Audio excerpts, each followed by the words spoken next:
Яа. Өнөөдөр хэдүүлээ Ulefone брендийн Note 18 загварын гар утастай танилццгаая. За энэ бол Ulefone брендийн одоо нэг хамгаалалттай, шөнийн камертай, дулаан хэмжигч камертай, станцтай холбогддог загварууд биш. Энэ бол энгийн хэрэглээнд зориулсан цэвэрхэн, хөнгөн, авсаархан загвар байгаа. За гадна дэлхийн хайрцаган дээр бол 12 ГБ-ийн RAM-тай, ухаалгаар 6-г нэмсэн 12 ГБ-ийн RAM байна. Тэгэхээр 6 дээр нэмэхэд 6 ГБ-ийн RAM.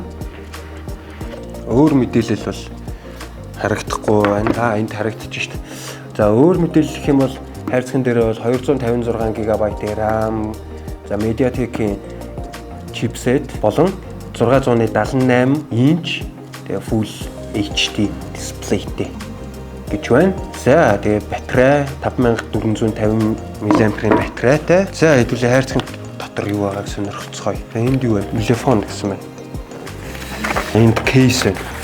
Кейс шилэн алт хоёрын хайрцагтаа бэлэг болгож явуулсан байна. Зүү байна. За тэгээд мөн хэрэглэх заавар олон улсын хил дээр. За утас маань. Хараа. Type-C. Type-C. За мөн адаптер. За.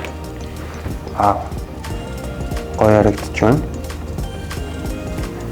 За тэгээд NFC дэмждэг болохоор одоо Google Pay ашигладаг хүмүүс маань, ашигладаггүй хүмүүс одоо шинээр Android утас барьж байгаа хүмүүс ч юм уу те шууд Google Pay-тэй холбогддог болсон. За тэгээд энэ NFC-тэй байгаа тохиолдолд бол шууд гар утас чинь карт шиг одоо шууд уншигдана гэсэн үг.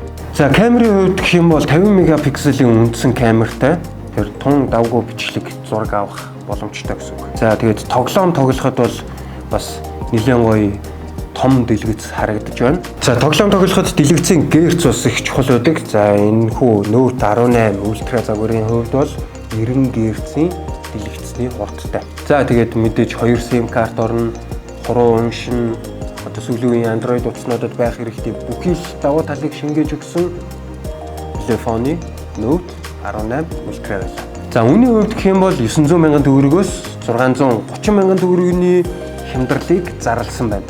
За тэгэхээр 900 мянган төгрөгийн утсыг 630-ад авах боломж маш богино хугацаанд үргэлжилж байгаа тул та бүхэн гар утас сонирхож байгаа бол коммент хэсэгт 18 гэж үлдээгээрэй. За тэгээд яараарай. Стик